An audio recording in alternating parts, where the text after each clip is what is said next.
¿Qué hay realmente detrás del cargo de una autoridad universitaria? ¿Será solo una firma en un papel, un decreto o un escritorio elegante? ¿Se puede enseñar a transformar un territorio desde la comodidad de una oficina?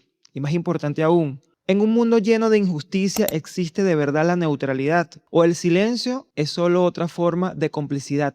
Detrás de una gran institución siempre hay decisiones importantes, pero detrás de cada decisión hay una historia humana que la sostiene, una vivencia, un rostro. Bienvenidos al podcast de la UNACOM, un espacio concebido como una plataforma comunicacional para compartir proyectos, experiencias, pero sobre todo avances académicos del universo comunal. Para comprender hacia dónde vamos, primero debemos entender desde dónde pensamos. Por eso, en este capítulo nos guía la mirada y la palabra de la profesora Eulalia Tavares, vicerrectora de Formación e Investigación Comunal de la Universidad Nacional de las Comunas. Socióloga de profesión, graduada en la Universidad Central de Venezuela. Ella ha dedicado su vida a descifrar las dinámicas del poder popular. Su andar no se ha limitado a los libros, se ha forjado en la acción directa del Estado venezolano, asumiendo con rigor técnico y compromiso militante la dirección de varias responsabilidades en ministerios e instituciones clave para la planificación y el desarrollo comunal del país. Hoy nos sumergimos en las historias de quienes asumieron que el saber no es para alimentar el ego individual o el mercado, sino para defender la vida colectiva, porque en un mundo asimétrico, la indiferencia es una postura activa. Ser neutral entre el opresor y el oprimido no es una objetividad, es ponerse del lado del opresor. Frente al ruido de las pantallas y las verdades fragmentadas de los medios, aquí elegimos ir directo a la raíz. Sintoniza el panorama completo, recupera el contexto, descubre la lógica profunda de la organización popular y conecta con el lado más humano de la UNACOM. Comenzamos.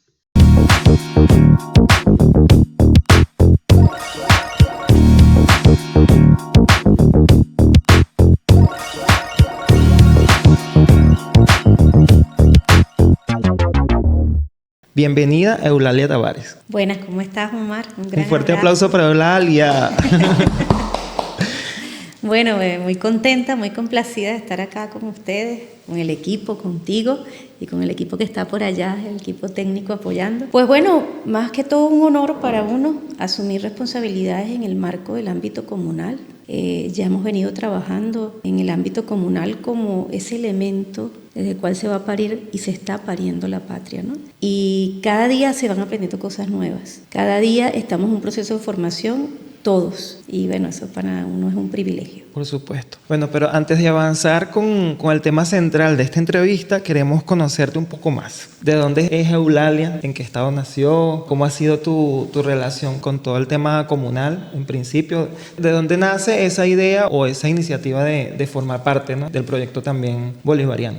Bueno, fíjate, yo nací en un pueblo hermoso, para mí el más hermoso del mundo, se llama San Sebastián de los Reyes, es la primogénita de Aragua, soy aragüeña, mi padre aragüeño, mi mamá caraqueña, se conocieron en ese hermoso pueblo y yo creo que esa inquietud, ese amor por el trabajo con la gente, lo aprendí de mi papá.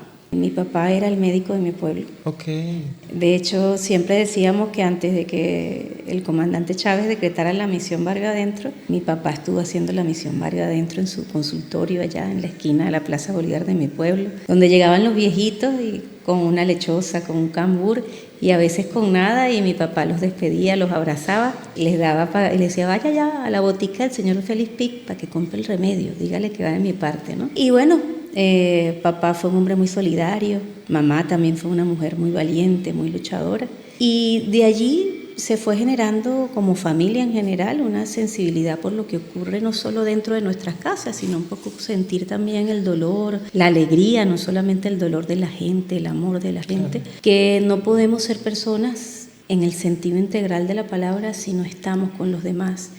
Papá fue un hombre profundamente revolucionario, chavista, bolivariano. Recuerdo que él recibió al comandante Chávez cuando estaba en el año 98 haciendo el recorrido, ¿no?, por los pueblos, por cada pueblo de Venezuela. Bueno, a quien le tocó recibirlo fue a mi papá en nuestro hermoso pueblo de San Sebastián de los Reyes. Y bueno, esa inquietud de ver la dinámica, la sensibilidad de la gente, unido también a las experiencias pues que decidí, me gustó. En un principio tenía la intención de estudiar comunicación social en la universidad y entonces entré por sociología y me enamoré de la sociología. Y bueno, en la sociología empezamos varios compañeros a trabajar en todo lo que fue la participación estudiantil, el ver las dinámicas de todos los compañeros y en buscar una sociología que iba más allá de la academia, ¿no? Okay. Porque tú puedes hablar de una gran tesis o investigación teórica sobre cierto pensamiento social que no deja de ser valioso, crítico sobre la sociedad, sobre la gente, sobre las relaciones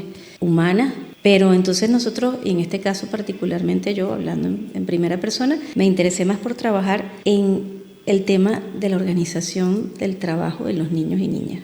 Okay. Cómo los niños y niñas se organizaban desde sus familias y aprendían desde sus familias a trabajar, pero no como una función de explotación, sino como un elemento de aprendizaje.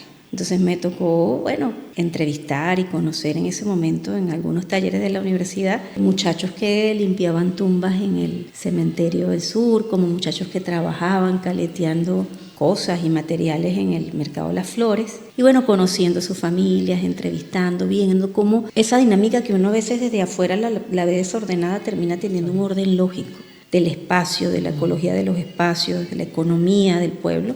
Y creo que la primera experiencia, por decirlo así, en términos de organización popular, la palpé, la sentí latir, ¿no? Con la organización de niños, niñas y adolescentes trabajadores del Estado Lara. Okay. El Estado Lara es un pueblo muy organizado, muy combativo, que piensa mucho en el colectivo. De hecho, no azarosamente, el Estado Lara tiene una fuerza tremenda en lo que es la organización cooperativa, sí, campesina, comunal. Sí, sí. Hay experiencias pero hasta de más de 50 años, cooperativas. Exacto, las pioneras pues en todo el país. Y es tanto como cómo se va permeando el tema de la organización popular, particularmente cuando yo estaba, te estoy hablando muy chama, ¿no? Cuando tenía 23, 22 años, y mi trabajo de grado fue sobre la organización popular de los niños, niñas y adolescentes trabajadores, ¿no? Y trabajadoras. Creo que es un tema que no se habla casi.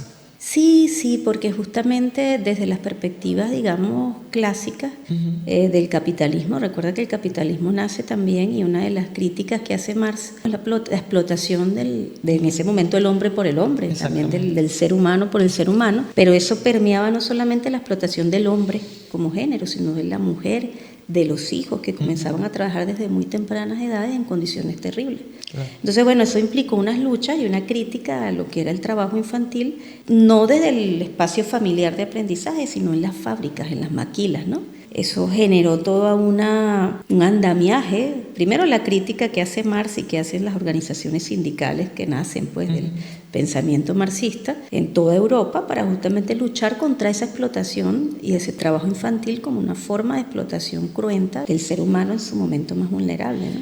Y de la mujer y de todo. Pero hay una connotación de ese trabajo que no es el trabajo capitalista explotador, sino el pensamiento crítico sobre el trabajo como una forma de aprender haciendo. Un agricultor de un campo no aprende cuando tengas 15 años, ¿qué te voy a enseñar cómo sembrar? ¿No? Claro, exacto. Sino que aprende desde pequeño, con su padre, acompaña con las semillitas, le lleva el agua al papá y el papá le cuenta, mira, tú ves la luna es menguante, este es el momento en que vamos a sembrar la planta, yo abro el hueco, tú pon la plantita, las raíces tienes que ponerlas estiraditas para que no se desparramen. Sí. O sea, todas esas técnicas que nos decía muy bien Samuel Robinson, nuestro gran Simón Rodríguez, que era el aprender haciendo. Claro. Ese aprender haciendo y esa dinámica del aprendizaje desde el campo, desde la agricultura, desde el conocimiento, digamos, popular es importante. Y bueno, por esa vía... Como la transmisión del conocimiento. Como el indígena, el chamán, que cómo transmite sus conocimientos, que además parecieran esotéricos y no, son conocimientos, métodos ancestrales científico con un método que quizás no es el que nos plantearon desde la Europa de lo que era el método científico, pero que esos métodos que utilizaban para la sanación, para la medicina, terminaron siendo simplemente sintetizados por la ciencia. Exacto. Patentado. ¿Por qué este curandero logra solucionar este problema de salud?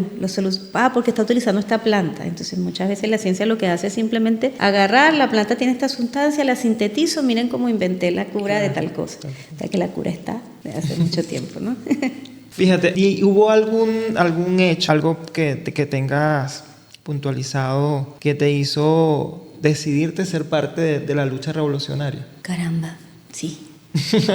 Cuando yo tenía 18 años, estaba en ese rango, no me dio chance, el 98, de poder inscribirme para votar por el comandante Chávez. Okay. Mi papá, chavista tremendo. Yo en ese momento era una muchacha pensando en mi idea de muchacha, se acabó el tiempo para el registro electoral, ¿no? Claro. Y yo realmente tenía una posición así como que, bueno, quiero ver qué pasa, ¿no? Porque era un momento también de polarización en el año 98, claro, en que Chávez casi salía comiéndose a los niños, ¿no? Entonces, en la misma universidad, recuerdo un profesor que lo recuerdo mucho, estuve en contacto con él hace un tiempo, se llamaba Dick Parker, dio un taller sobre el chavismo en el contexto latinoamericano. Era un año completo desarrollando una investigación sobre el chavismo. ¿Pero en el año 98? En el año, estamos hablando en el año 2000. Ah, ok. En el 98 fue que no me dio chance de votar. Y del 98 a 2000 yo, una familia chavista, otros no chavistas, entonces yo estaba así como en el medio, ¿no? Y entonces digo, bueno, pues yo tengo que tener una decisión política. Recuerdo yo el profesor Damiani, con el que siempre, uno de los profesores que yo siempre tengo como un faro indicador, nos decía en teoría social, muchacho, uno tiene que definirse en la vida. Eso de que yo soy ese niño, no, uno tiene que tener una definición clara de que hacia dónde va y estar claro y defenderlo. Es peor aquel que cree que no está ni con uno ni con el otro, es como el opresor. El que es neutral entre un opresor y el oprimido está favoreciendo al opresor, no al oprimido. Entonces, toda posición política que tú tienes favorece a alguien, te lo creas tú o no. Y entonces dije, voy a estudiar este taller. Y en ese taller nos tocó ir a entrevistar a compañeros del MR 200, ¿no? Y le digo, profesora, estoy entrevistando esto, estoy viendo el pensamiento de Chávez, cómo él fue creando teorías, reuniéndose, su historia. Pero yo quisiera comprenderlo más en lo profundo. Y el profesor me dice, escucha las cadenas. Y yo decía, no, esas son muy largas. Tienes que escuchar las cadenas de Eulalia, porque si no, simplemente vas a analizar interpretaciones de otros sobre lo que piensan la de él. Opinión de otro. Tú tienes que crearte tu propia opinión en directo. Y efectivamente, escuchar las cadenas de Chávez. Yo me volví chavista por escuchar a Chávez. Porque entonces veíamos teoría social, geopolítica, formación social venezolana con la profesora María Elena Lovera. Uno decía, oye, ya va, no entiendo. Y entonces, cuando escuchaba a Chávez de esa manera, entendía muchas cosas que de repente en otros contextos no lograba encajar. Claro. Entonces yo te voy a decir con sinceridad, ahorita incluso lo estoy pensando aquí, yo creo que uno de mis profesores durante mis estudios de sociología fue el comandante Chávez a través de sus cadenas. Entonces creo que ese fue el momento. Sé que incluso recuerdo una vez que fui a un foro de Ramonet y Ramonet decía, los medios de comunicación fragmentan la realidad como un espejo y luego agarran un fragmento de esa realidad y la presentan como la totalidad de las cosas. Ustedes tienen que ir a la fuente primaria, tienen que escuchar. Y un día yo escucho que el comandante Chávez dijo, es el momento de que los militares apoyen al pueblo, que no hagan como la canción de Ali Primera, cuando el soldado sirva a la patria en el jardín de un general, sino que sirva en los catacumbas de pueblo, llevar lo que fue el plan Bolívar 2000. Era primera vez que se veía un militar cargando comida para el pueblo, en misión e identidad. Y entonces esa cadena para mí fue, no me digas qué cadena fue, pero la tengo en mi corazón y en mi mente. Y él decía, porque los militares antes se usaban como preservativos, que se usan y se botan al momento. El militar tiene que servir al pueblo, no en los jardines de los generales, no en los jardines de los políticos, sino con la gente, porque nos sentimos hasta indignados de tener que estar haciendo otras labores para los grandes cacaos del país en vez de hacerlo para con nuestro pueblo. Eso nos dignifica, porque el militar también es pueblo. Sí, el poder él dice, comunicacional de Chávez, él dice algo así y de repente corta la cadena y yo digo, ¿verdad? Si los militares antes no los veía como una cosa tan lejana, una cosa tan allá, y de verdad que uno ya los ve trabajando con el pueblo y todo lo demás. Y de repente termina la cadena y yo me quedo pensando, tiene razón Chávez, ¿verdad? Y entonces empieza el informador. El presidente Chávez acaba de faltarle respeto a la Fuerza Armada Bolivariana, acaba de decir que son como preservativos que se usan y se botan y así como deben usarse y no sé qué, y ponen un fragmento en el que el comandante dice: los militares como un preservativo que se usa y se bota según la conveniencia. ¡Pum! Cortaron. Y yo digo, no fue lo que dijo. Ya va, pero entonces con razón todas esas cosas que yo decía, como este hombre que dice estas cosas tan maravillosas que me está enseñando de mi propia carrera sin ser sociólogo, ha dicho cosas tan feas porque estaban sacadas de contexto. Y yo decía, empecé a buscar las cosas que supuestamente él había dicho y todo, porque lo viví yo viendo en vivo una locución del comandante. Yo le agradezco mucho a esos profes de ese momento que además fueron claves, ¿no? Junto con la familia, de irlo orientando a uno hacia cuál era la posición política a la que uno iba, ¿no? Y bueno, por ahí fuimos enrumbándonos. Yo siempre pregunto eso de identificar porque siempre hay como un antes y un después.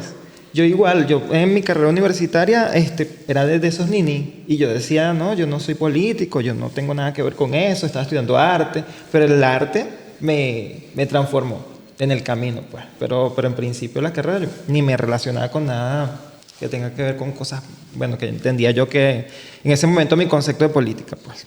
Ajá, bueno, fíjate, entonces... Bueno, yo sé que has estado sirviendo en muchísimas instituciones del país desde el punto de vista, bueno, aportando pues a la revolución, pero ahora tienes un rol estelar en la Universidad de las Comunas. ¿Qué es la Universidad de las Comunas para Eulalia? Bueno, la Universidad de las Comunas es un instrumento para empoderar. El poder es conocimiento. Okay.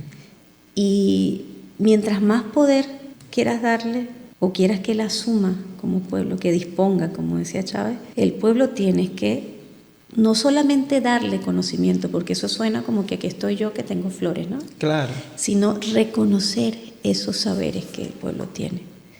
Porque a veces la universidad como institución y la academia está a veces como para reafirmarse a sí misma, ¿no? Y en esa reafirmación de sí misma necesita invisibilizar todo aquello que no conoce o que no está en su ámbito para engrandecerse cada vez más. Okay. Por eso la Universidad Nacional de las Comunas es algo distinto. Por supuesto, es un diálogo de saberes. Es un diálogo de saberes para visibilizar lo que está en ambos lados. Que del conocimiento que tenemos como en cada una de las disciplinas es útil para la comunidad. Y que de la comunidad hay que visibilizar y además replicar para que sea de utilidad para todo el pueblo. Y no una utilidad pragmática, sino una utilidad para la reproducción de la vida. Exacto. No solamente la utilidad material, sino la utilidad de formas organizativas, de espíritu, de métodos para lograr objetivos, de dinámica de resolución de conflicto que gente por más de 3 posgrados que tenga no lo tiene y en una comuna lo logra el pueblo con sus formas y con su espíritu, ¿no? Entonces, creo que eso somos una herramienta. La palabra. También como aterrizar eso que seguramente nosotros desde la academia tradicional entendemos como el conocimiento, pero en esta universidad llega hasta la materialización, ¿no? del hecho que estudia. Sí, porque ¿qué es lo que pasa? Barsasky lo decía, el tema de la ciencia pertinente, ¿no? De hecho, estaba viendo hace tiempo un documental de Barsasky. Barsasky estuvo aquí en Venezuela también, un científico argentino que hablaba de eso, hacia qué ciencia queremos. Exacto. Hasta incluso qué es la ciencia, ¿no? Y cómo generamos mecanismos en la ciencia para abrazar todos los conocimientos y más bien cómo encauzarlos y trabajarlos o respetar sus formas de ser como conocimiento, ¿no? Entonces, principalmente la universidad está como una herramienta para empoderar al pueblo. Empoderar al pueblo de una forma que él pueda ser el sujeto protagonista de sus transformaciones, que pueda contar con todo el equipo humano y material para poder resolver sus situaciones. En un momento es una coyuntura bastante fuerte la que estamos viviendo ahorita, con el derecho internacional está totalmente quebrantado, no solamente en nuestro país, comenzó con nuestro país y en esa política beligerante y guerrerista de los poderes imperiales, pues, porque hay que hablarlo con sus palabras. Creo que es el momento de seguir profundizando y que la gente encuentre las soluciones en su realidad, en su territorio, porque la soberanía alimentaria, la soberanía integral de un país no está afuera, está adentro, en cómo genera las condiciones de vida, los modos de vida, las formas de organización necesarias para poder ser soberano. Hay la diferencia entre seguridad y soberanía, ¿no? Exacto. ¿Y qué nos puedes decir sobre tu rol dentro de la universidad? Es la vicerrectora de formación e investigación comunal. Bueno, fíjate que digamos que el vicerrectorado de formación e investigación comunal es un equipo, ¿no? Un equipo de compañeros que es muy diverso, muy variopinto, ¿no? Yo creo que uno de los ejes fundamentales del equipo que hace vida en el vicerrectorado son los formadores comunales, ¿no? Okay, claro. Que están en cada una de las comunas, propuestos por sus comunas.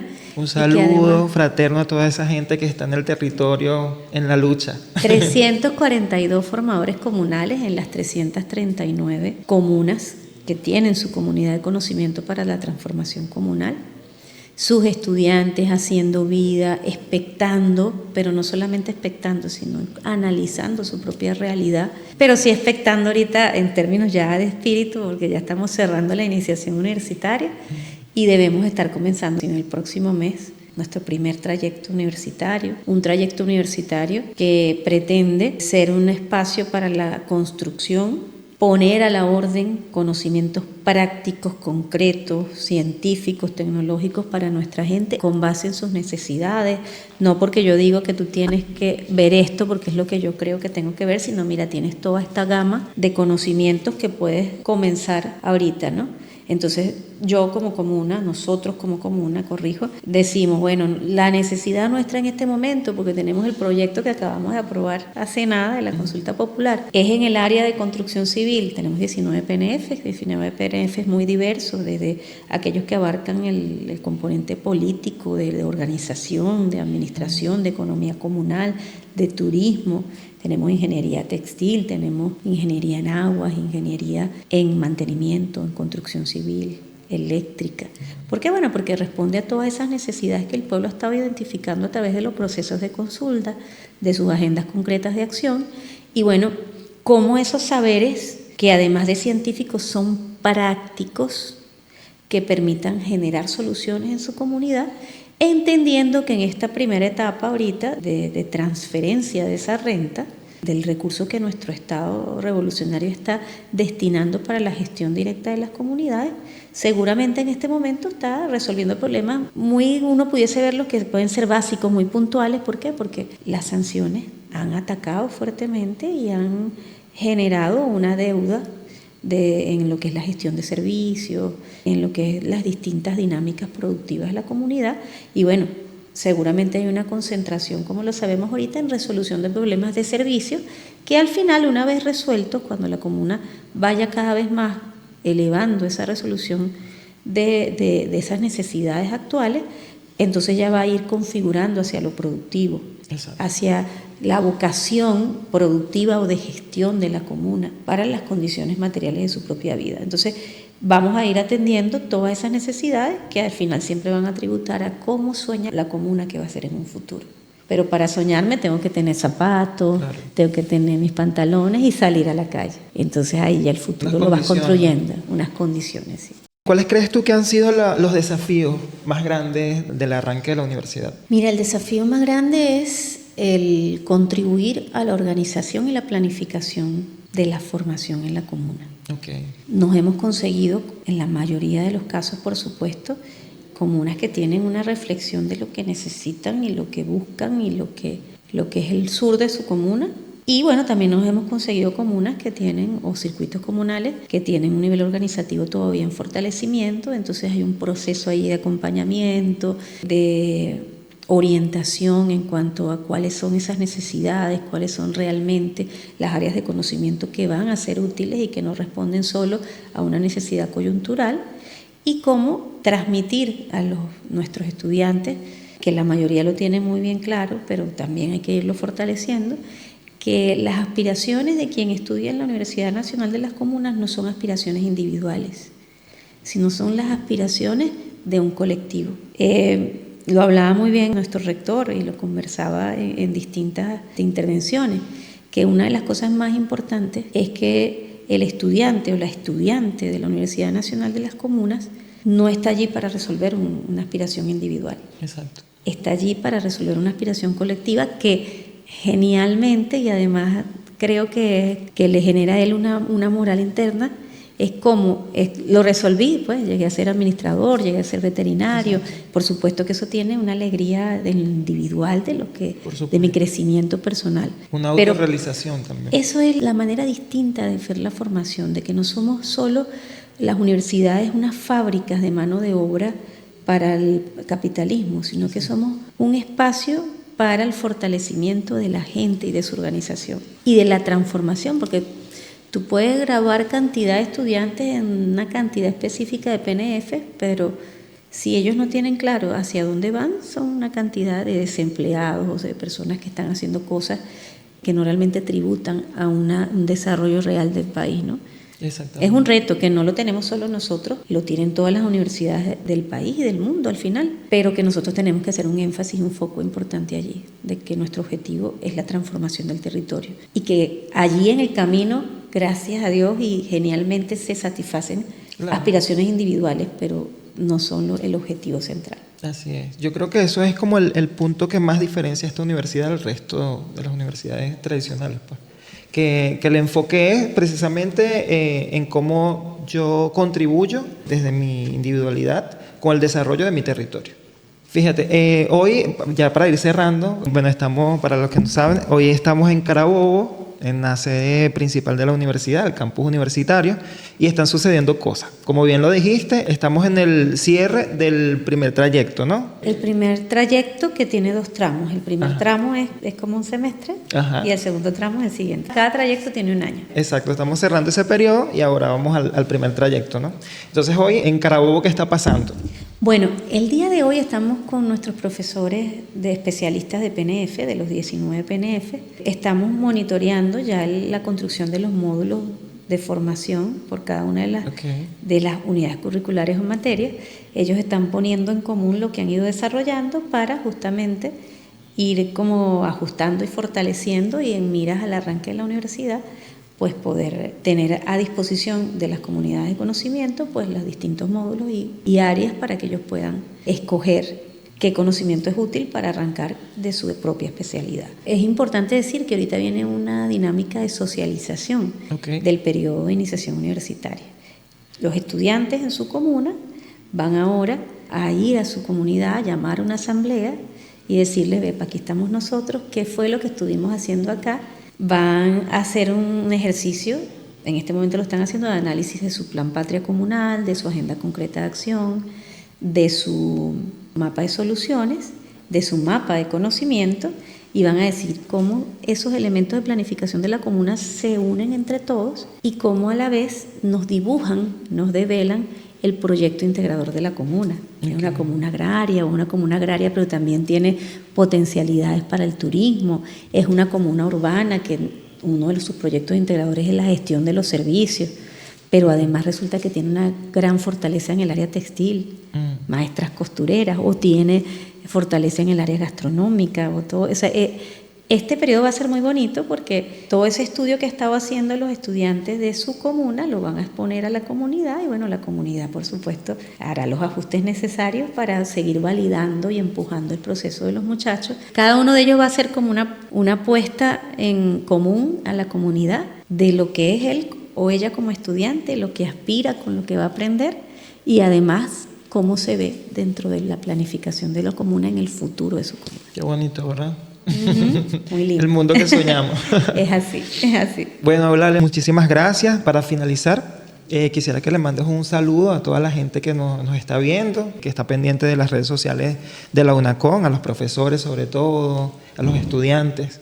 ¿Cuál es tu mensaje para ellos? Bueno, mi mensaje es particularmente a la comuna, porque el estudiante es un sujeto de la comuna, el formador es un sujeto de la comuna, el sabedor, cada uno de los integrantes de la comuna son los que hacen posible y son el universo de nuestra Universidad Nacional de las Comunas, ¿no?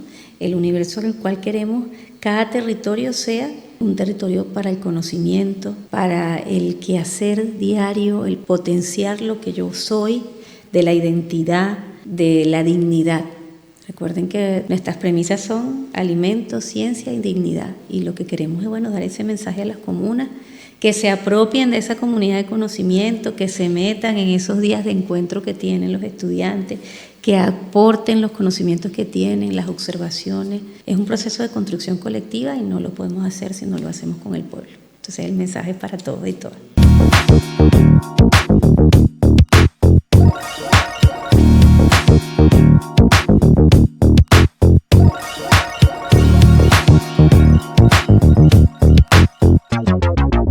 Estamos hoy acompañados de una invitada muy especial, viene del estado Nueva Esparta. Ella es nuestra enlace de la UNACOM, Verónica Ulloa. Bienvenida, Verónica, ¿cómo estás? Gracias, Omar, feliz de estar acá, gracias por la invitación en este encuentro tan importante. Bueno, para nosotros es súper importante que ustedes estén aquí, sobre todo un estado, que es parte del territorio, pero está un poquito lejos, retirado de todo lo que hacemos desde esta sede, ¿no? Bueno, queríamos saber cómo se sienten en el estado de Nueva Esparta con la universidad, cuáles han sido los desafíos que has encontrado.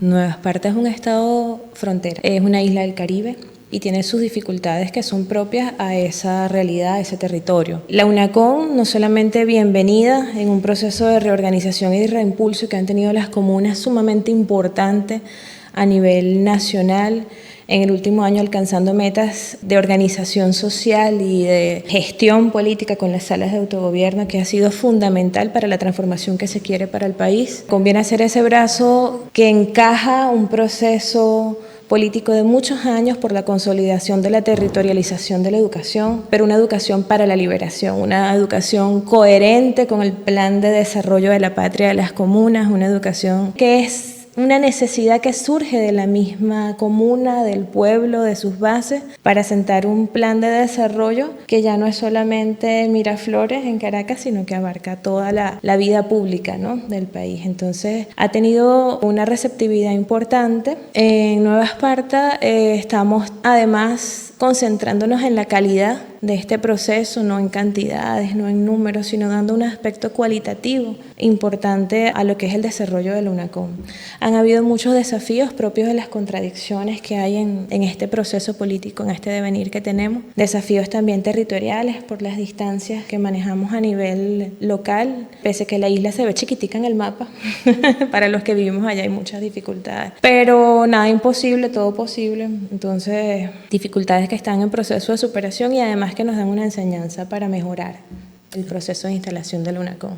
Qué bueno, qué bueno. ¿Y cómo ha sido la visualización de la universidad en relación a las universidades tradicionales? Mira, hemos tenido una receptividad maravillosa en el Consejo de Gestión Universitaria del Estado, que ha sido un brazo de apoyo fundamental. La SEGU es la articulación y ese espacio de encuentro y de reconocimiento, ¿no? Y curiosamente, la receptividad fue absoluta en todos estos sectores de universidad que ya hacen vida en Nueva Esparta. Son más de 19 universidades. Okay. Porque se entiende, hay una madurez con el proceso de comunalización y de territorialización. De hecho, hay un proyecto bellísimo en Nueva Esparta de unificación de todas las universidades, de hacer una ciudad universitaria, en vista de justamente la condición isla, y la UNACOM está ahí suma a ese proceso. Entonces, hemos tenido bastante apertura, por supuesto, con las universidades autónomas que tienen otras lógicas, otras prácticas. Todavía hay ciertas resistencias, pero yo sé que se van a sumar. Y la gente en las comunidades, o sea, sí se entiende que no es una universidad tradicional, sino que tiene que ver con el plan de desarrollo del territorio. Mira, es un proceso. Okay. Es un proceso que inclusive a nosotros mismos en el discurso, en la semiótica, en el lenguaje, todos venimos de universidades tradicionales, con pensamientos occidentalizados. Es un proceso de aprendizaje, porque bueno, tenemos una formación que nos conduce a repetir, a reproducir, pero esto es una universidad que abarca desde el fundamento antipatriarcal, antiimperialista, un fundamento nociológico de equidad, de libertad y además de soberanía, que tiene que enfrentarse a todo un proceso de contradicciones inertes a cada una de las personas. Entonces hay una receptividad y una comprensión, pero vamos trabajando en un proceso largo de comprensión de desmontar el discurso universitario tradicional. Entonces, es un proceso. Claro, no, y precisamente la UNACON nace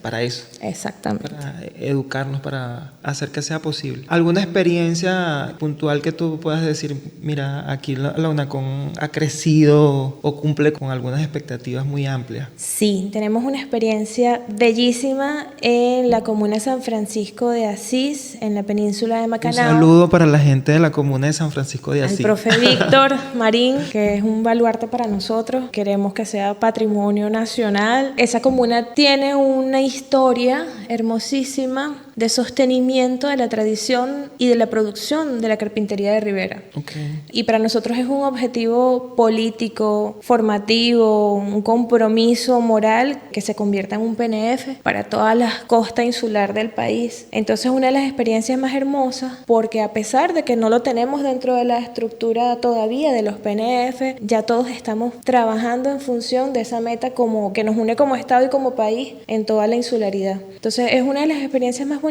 porque nos ha llevado a articularnos con otras instituciones, a proyectarnos como país y como comuna en función de algo que va a desarrollar un eje económico importante. Claro, sobre todo el tema económico, ¿no?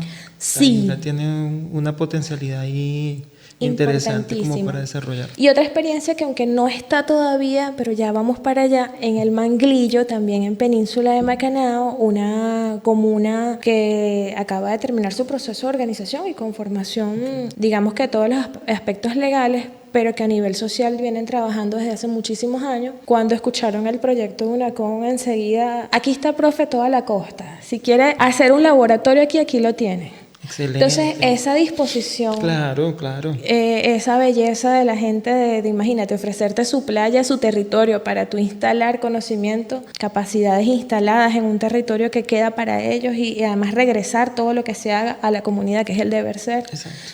Ha sido muy, muy lindo, muy lindo. Claro, yo creo que ese es el principio, además es lo que buscamos en todos los territorios, que la gente esté dispuesta y tome la universidad como suya también. Como suya, un sentido de pertenencia que no puede faltar, que es el eje central. Así es. Ajá, y hoy estamos en Carabobo, en la sede principal de la UNACON, el campus universitario.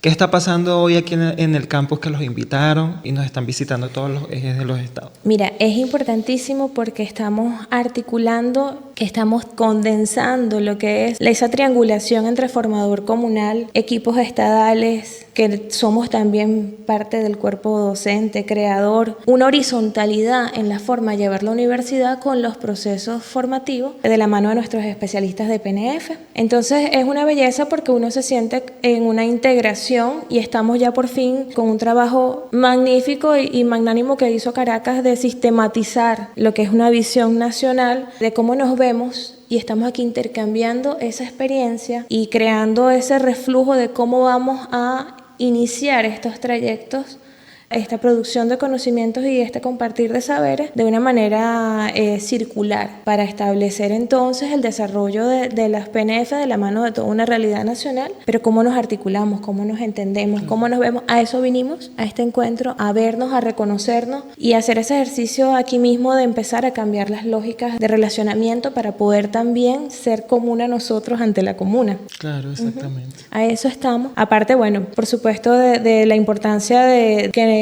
se escuchen las necesidades de las regiones y además discutirlas, encontrarnos y de intervenir en el buen sentido de la palabra o co-crear de estos procesos de mallas curriculares en términos tradicionales, de módulos de conocimiento para la comuna. Un encuentro también de revisar el tema del contenido, ¿no? Sí, correcto. Justamente, es un proceso de revisión y de recreación y co-creación que creo que nunca va a terminar además. Exactamente, eso es constante. Que esa es una de las cosas más bonitas. Y puede crecer y además con lo que ustedes traigan de los territorios se enriquece cada día más. Así es. Mira, Verónica, sabemos que estás a punto de viajar, entonces para finalizar este encuentro, nada, mándale un saludo a toda tu gente de Margarita y además, bueno, convocando a la gente que está pendiente de participar. Bueno, maravilloso. Tenemos tenemos mucho trabajo, lo cual es genial. Vamos para allá con un reimpulso importante y no solamente saludar, abrazar, sino agradecer. Agradecer porque ha sido un proceso bastante dinámico que no se detiene en ningún momento y la fortaleza de nosotros, que son los formadores comunales, han resistido muchos tipos de batallas a nivel local para poder transformarse y transformar. No es solamente un saludo, es un agradecimiento y una honra a todo lo que han hecho y a lo que vamos a seguir haciendo. A todas estas comunas que se van a sumar, bienvenidas, vamos a crecer, vamos a trabajar. Yo soy una servidora, simplemente un enlace, una responsabilidad para conducir que los procesos se den. Entonces vamos a tener en lo pronto conversaciones, reuniones, asambleas participativas para poder iniciar ese proceso y llegar a las 75 comunas que tenemos en el estado de Nueva Esparta. Excelente. Progresivamente. Muchísimas gracias. Bueno, nada, a toda la gente de Margarita, un abrazo. Por aquí tenemos a nuestra Verónica, que está siempre para ustedes por allá. Muchas gracias. Hasta luego. Gracias.